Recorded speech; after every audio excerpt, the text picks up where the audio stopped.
Hello everyone, I'm Kendra Durant. Welcome to Traversing the Falls, Palatines in the Mohawk Valley, 1709 to 1880. Writing about German Palatines, the Mohawk Valley, and the Erie Canal has been a labor of love. I'm a descendant of Palatine immigrant Warner Digert, and I grew up living on property in the Mohawk Valley that has been in my family since 1830. My family included farmers, soldiers, canal workers, and disreputable women. The reason I chose my topic is because the water that supplies the Erie Canal flows through my history just as Palatine blood flows through my veins. I argue that the Little Falls, within the greater framework of the Mohawk Valley, is a microcosm of the nation and laid the groundwork for the foundation of beliefs that would become the embodiment of a truly American identity. To show the interaction and development of state and national identity, I referenced my own family and relied on a combination of primary and secondary sources, including land grants, military and census records, poorhouse lists, newspapers, maps, and items from popular culture, including works of literary fiction and movies. Those sources gave me knowledge of the region and showed how it evolved from rural to urban and back to rural. They also showed how the region and people are portrayed in popular culture and perceived by society. It was a variety of sources which helped to prove that it is both people and place which induce change. To create a cohesive narrative and combine the vast amount of information that was gathered, I used an urban morphology theoretical framework and a social methodological approach. Initially described in 1790 by German philosopher Johann Wolfgang von Goethe, urban morphology studies human settlements and the process of their formation, transformation, in an attempt to understand their spatial structure and character. Basically, it's how landscapes and people intersect, interact, and change. I felt that because of the scope of my work, that this method would best show the multiple layers to the formation of society and identity within the Mohawk Valley. My research brought about a greater awareness of the importance of the inhabitants of the Mohawk Valley. Multiple sources described them as tenacious and determined. They fought for what they believed in and wouldn't stand for injustices. Sources supported my thesis that the interaction of the people with their natural environment helped shape the institutions and values of the inhabitants, creating a national identity through migration.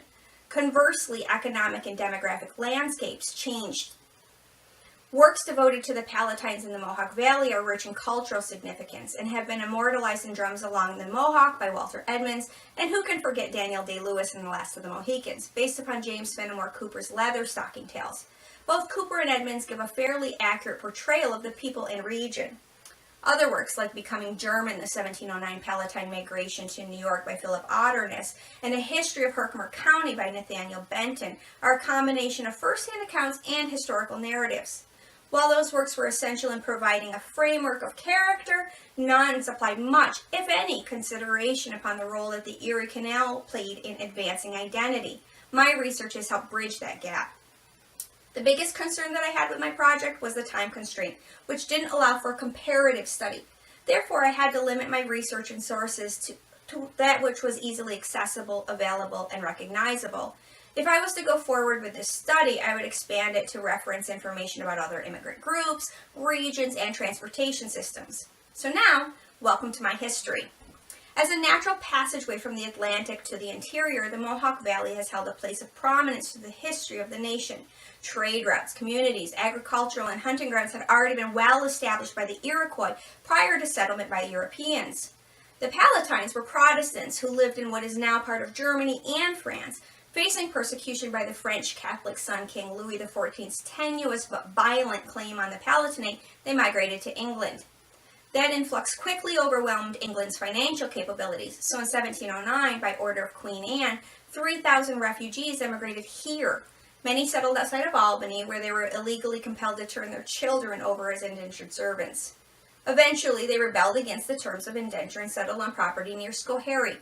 After making substantial improvements, they were unceremoniously evicted and again left homeless. That continued ill treatment soured the relationship between them and the British government, and they began to actively search for a region that would belong to them alone. It is understandable as to why the Palatines fought so hard to establish a residence when they encountered the Mohawk Valley. As religious refugees, they saw the fertile plains, the rolling hills, the forests abundant with wood and game, and the rushing water as right out of Exodus. This was Canaan, their promised land. Named after a small section of the Mohawk River, Little Falls was settled in 1723 as part of the Burnettsville Patent, approximately 94,000 acres. About 100 families made a deal with both the Iroquois and Governor Burnett to live on the frontier. 100 acres was allocated to each man, woman, and child. As agriculture was their primary occupation, the patent was split up by the old German system, and lots soon resembled their homeland. They built their houses close together and laid out their farms in long, narrow strips, with each family owning multiple tracts of field, wood, and river frontage. Everyone seemed satisfied. The Palatines received bountiful lands in exchange for becoming the defenders of the civilized world. They were the human shield against the heathen Indians and the papist French Canadians that Governor Burnett desired. According to Coleman Hislop, within 10 years, the immigration of the Palatines had created a German river, an American Rhine, between the Fort Hunter on the east and the settlement of Frankfort on the west. While they could not remain the only ethnic community within the region, the Palatines were already developing an American identity, independent, perseverance, and progressiveness. Settlers engaged in agriculture pursuits that included cereal crops and animal husbandry. Soon there was an abundance being produced, and because of their prosperity, other regions, French Canada in particular, began to see the importance of the Mohawk Valley and hoped to regain control of the area. This set the stage for commercial and military competition between the old European nation-states, starting around the time of the French and Indian War. When the stirrings of the American Revolution started, the politically minded Palatines turned their attention to obtaining an even greater amount of autonomy, playing an important role in helping to turn a political revolution into a new nation. Numerous battles in the quest for independence occurred in New York, with the bloodiest being the Battle of Oriskany in the Mohawk Valley. It was there that the Patriot forces lost roughly a half of their army, but found independence.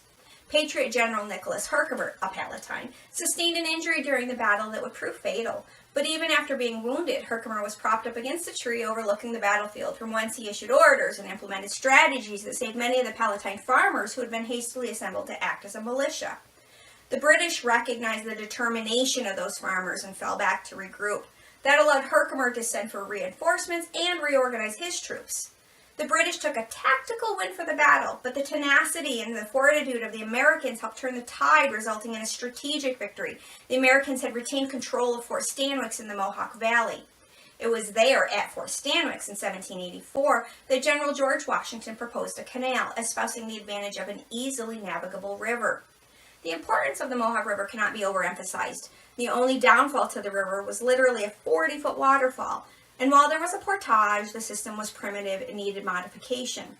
The project was undertaken in 1795, and the Little Falls Canal, a 1-mile multi-lock system, was a success and brought about thoughts of expansion. Connecting the Atlantic Ocean to Lake Erie was the next step, and the Erie Canal was dug between 1817 and 1825 at a cost of $7 million. Within 10 years, the canal had paid for itself and was creating a steady income for New York State through tolls. The original mass highway, it transported commercial goods and allowed for easier movement and migration, conveying information, technology, people, and cultures to the hinterland. At its pinnacle, the canal transported 50,000 people a year and almost 50% of the freight, 4.5 million tons, moving more in 7.5 months than the railroad did in a whole year. Farming had always been an economic staple, but after the Erie Canal was built, cheaper grains harvested earlier in the American frontier were shipped east, and Mohawk Valley farmers either adapted to dairy production or left farming altogether, finding work on the canal, either building, navigating, or being associated with it. Smiths, lumber, and fiber industry were all large employers, and by 1860 there were multiple mills and factories. The Civil War commercially brought great prosperity to the region, until the need for supplies dwindled and industry started to decline. Unfortunately, the Civil War created uneven demographics, and many left to avoid conflict, mobilized for war, or subsequently died from wounds or disease. Those who returned had little to look forward to, and many chose to move westward, bringing with them their valley identity. As an example of the plight of those who stayed in the area, some previously prosperous farmers spent the last years of their lives as inmates in the county poorhouse. Regardless of whether they stayed in the Mohawk Valley or migrated to other areas, Palatine inhabitants impacted the formation of New York State and ultimately the rest of the United States by advancing an independent society, making significant contributions to industrialization and urbanization, and working within the geographic landscape, all while retaining their cultural values such as courage, diligence, and integrity. Establishment of close-knit communities, aided by favorable physical and environmental conditions, created a thriving mix of agriculture and commerce. The interaction of the people with their natural environment helped shape the institutions and values of the inhabitants. Conversely, economic and demographic changes affected the landscape. Eventually, the region became economically unviable. Then the Erie Canal, which had once helped the region attract settlers, quickly transported those looking for a better life westward, bringing with them the principles and values which had facilitated the Palatines in creating and maintaining an independent life in a century and a half previous. In 1880, the U.S. government declared the frontier closed, creating the romance, mystique, and the myth of the frontier that have been the focus of scholarship and debate in academic circles since Frederick Jackson Turner's seminal work, The Significance of the Frontier in American History. Turner himself created a vision of the American physical geographic frontier as a place of vast land available for agricultural expansion west of the American settlement. The frontier was a meeting point between savagery and civilization, and it was migration which caused Americanization, the composite nationality, the melting pot. At one time, the Mohawk Valley was that frontier. The Erie Canal was the system of migration, and the Palatines who lived at the edge of civilization, they were the foundation for American identity. Thank you for joining me. I hope that you now understand why the region and the people are so important, not only for me, but also for you. P.S. Today, nearly 80% of upstate New York's population still resides within 25 miles of the Erie Canal. Bye.